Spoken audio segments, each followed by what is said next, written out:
Hi ಕಲ್ಪಾಸ್ ಚಾನಲ್ಗೆ ಎಲ್ಲರಿಗೂ ಸ್ವಾಗತ. ಇವತ್ತು ನಾನು ಪೈನಾಪಲ್ ಕೇಸರಿ ಬಾತ್ ಮಾಡ್ತಾಯಿದ್ದೀನಿ. ಯಾವ ರೀತಿ ಮಾಡೋದು ಅಂತ ನೋಡ್ಕೊಳ್ಳೋಣ ಬನ್ನಿ. ಅದಕ್ಕೂ ಮುಂಚೆ ನನ್ನ ಚಾನಲ್ಗೆ ಸಬ್ಸ್ಕ್ರೈಬ್ ಆಗದೇ ಇರೋರು ದಯವಿಟ್ಟು ಸಬ್ಸ್ಕ್ರೈಬ್ ಆಗಿ ಅಂತ ಹೇಳ್ತಾ ಪೈನಾಪಲ್ ಕೇಸರಿ ಬಾತನ್ನು ಯಾವ ರೀತಿ ಮಾಡೋದು ಅಂತ ನೋಡ್ಕೊಳ್ಳೋಣ ಬನ್ನಿ.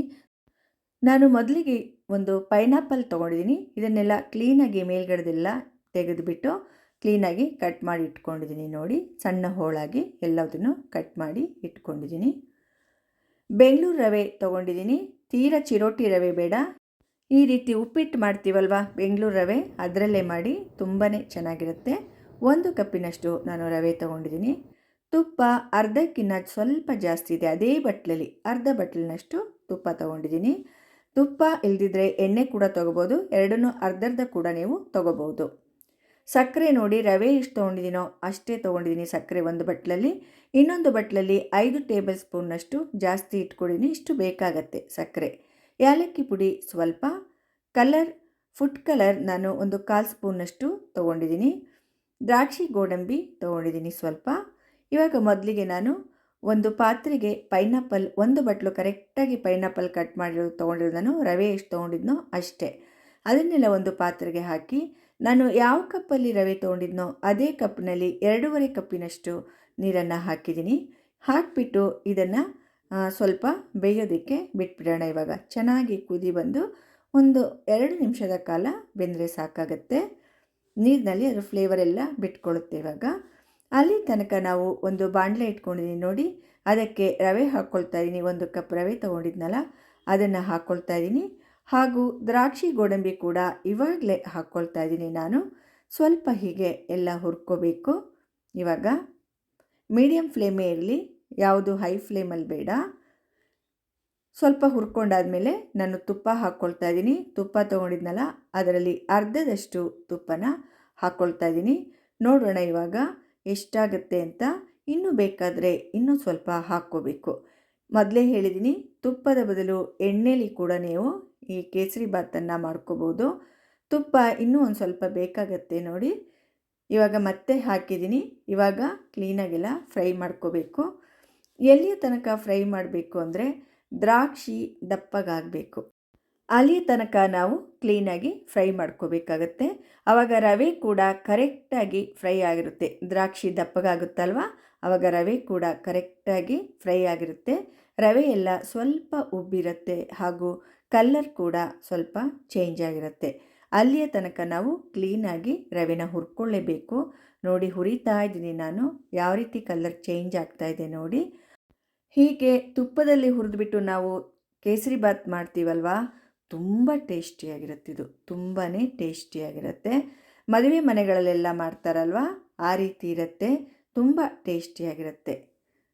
ಅದೇ ರೀತಿ ನಾನು ಮಾಡ್ತಾಯಿದ್ದೀನಿ. ಮದುವೆ ಮನೆಗಳಲ್ಲಿ ಕೇಸರಿ ಬಾತ್ ಮಾಡ್ತಾರಲ್ವ, ಅದೇ ರೀತಿ ನಾನು ಇವಾಗ ಮಾಡ್ತಾಯಿದ್ದೀನಿ.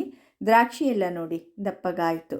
ಇವಾಗ ಇದು ಆಗಿದೆ ನೋಡಿ, ಎಲ್ಲ ದ್ರಾಕ್ಷಿ ಎಲ್ಲ ಎಷ್ಟು ದಪ್ಪಗಾಗಿದೆ ನೋಡಿ.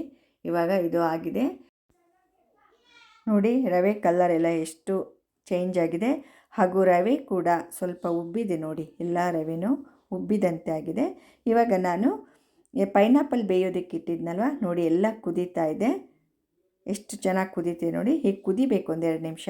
ಇದಕ್ಕೆ ನಾನು ಹಾಕ್ಕೊಳ್ತೀನಿ ಈ ರವೆ ಮಿಶ್ರಣಕ್ಕೆ ಪೈನಾಪಲ್ ನೀರನ್ನು ಇದಕ್ಕೆ ಹಾಕ್ಕೊಳ್ತಾ ಇದ್ದೀನಿ. ನೀರು ಕುದಿಯುವಾಗಲೇ ಹಾಕ್ಕೋಬೇಕು. ಹಾಗೂ ಇದು ಹುರಿತಾ ಇರ್ತೀವಲ್ವ, ಆವಾಗಲೇ ಆ ನೀರನ್ನು ಹಾಕ್ಕೊಂಡ್ರೆ ತುಂಬ ಒಳ್ಳೆಯದು. ಎಲ್ಲ ಕ್ಲೀನಾಗಿ ಇವಾಗ ಮಿಕ್ಸ್ ಮಾಡ್ಕೋಬೇಕು ನೋಡಿ. ಹೀಗೆ ಗಂಟಾಗದ ಹಾಗೆ ಕ್ಲೀನಾಗಿ ಮಿಕ್ಸ್ ಮಾಡ್ಕೋಬೇಕು. ಮೊದಲಿಗೆ ನಾವು ಸಕ್ಕರೆನ ಹಾಕ್ಕೋಬಾರ್ದು. ಸಕ್ಕರೆ ಹಾಕ್ಕೊಂಬಿಟ್ರೆ ರವೆ ಬೇಯೋದಿಲ್ಲ, ಆದ್ದರಿಂದ ಮೊದಲಿಗೆ ಹಾಕ್ಕೋಬಾರ್ದು. ಕೇಸರಿ ಕಲರ್ ಹಾಕ್ಕೊಂಡೆ ನಾನಿವಾಗ.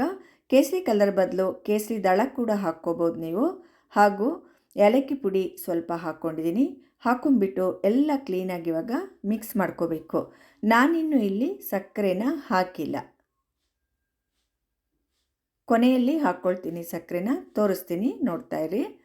ಇವಾಗ ನೋಡಿ, ಎಲ್ಲ ಕ್ಲೀನಾಗಿ ಹೀಗೆ ಮಿಶ್ರಣ ಆಗಿದೆ ನೋಡಿ. ಕ್ಲೀನಾಗೆಲ್ಲ ಮಿಕ್ಸ್ ಆದ ನಂತರ ಇದಕ್ಕಿವಾಗ ನಾನು ಸಕ್ಕರೆನ ಹಾಕ್ಕೊಳ್ತೀನಿ. ಸಕ್ಕರೆ ನೀವು ಸ್ವಲ್ಪ ಕಡಿಮೆನೇ ತಿನ್ನೋರಾದರೆ ಒಂದು ಬಟ್ಲಿಗೆ ಒಂದು ಬಟ್ಲು ಹಾಕ್ಕೊಳ್ಳಿ.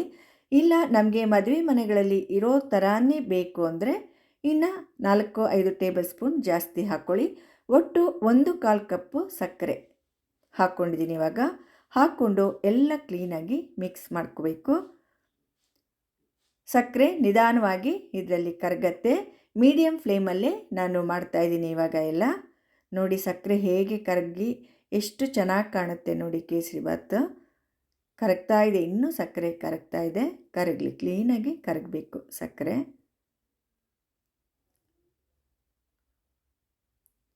ಇವಾಗ ನೋಡಿ ಸಂಪೂರ್ಣವಾಗಿ ಸಕ್ಕರೆ ಎಲ್ಲ ಕರಗಿದೆ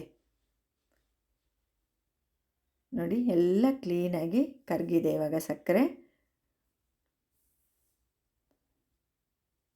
ಇದನ್ನು ಇವಾಗ ನಾನು ಮೀಡಿಯಮ್ ಫ್ಲೇಮಲ್ಲಿ ಇಟ್ಬಿಟ್ಟು ಒಂದು ಲಿಡ್ನ ಕ್ಲೋಸ್ ಮಾಡ್ತೀನಿ. ಇವಾಗ ಲಿಡ್ಡು ಕ್ಲೋಸ್ ಮಾಡಿಬಿಟ್ಟು 2 ನಿಮಿಷ ಹಾಗೆ ಬಿಟ್ಬಿಡಬೇಕು.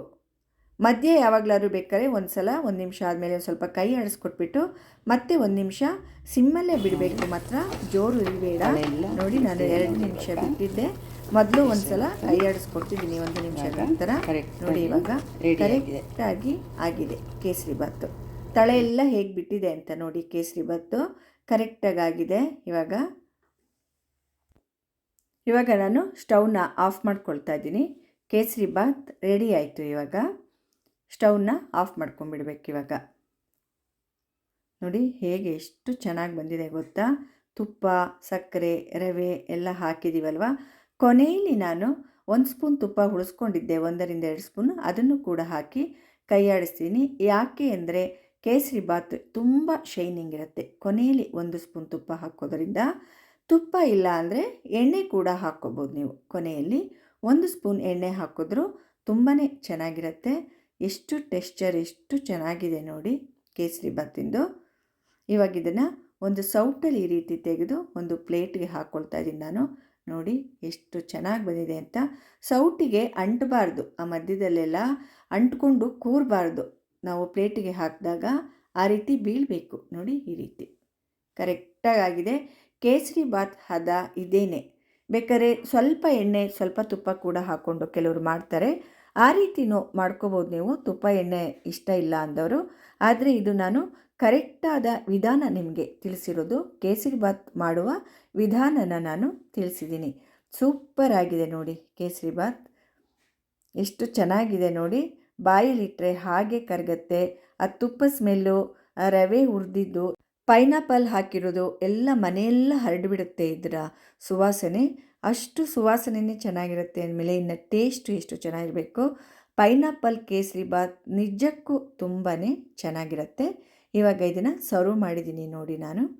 ನೋಡಿ ಎಷ್ಟು ಚೆನ್ನಾಗಿ ಕಾಣಿಸ್ತಾ ಇದೆ ಅಲ್ವಾ. ನಿಮಗೆಲ್ಲ ಈ ಪೈನಾಪಲ್ ಕೇಸರಿಬಾತ್ ತುಂಬ ಇಷ್ಟ ಆಗಿದೆ ಅಂದ್ಕೊಂಡಿದ್ದೀನಿ.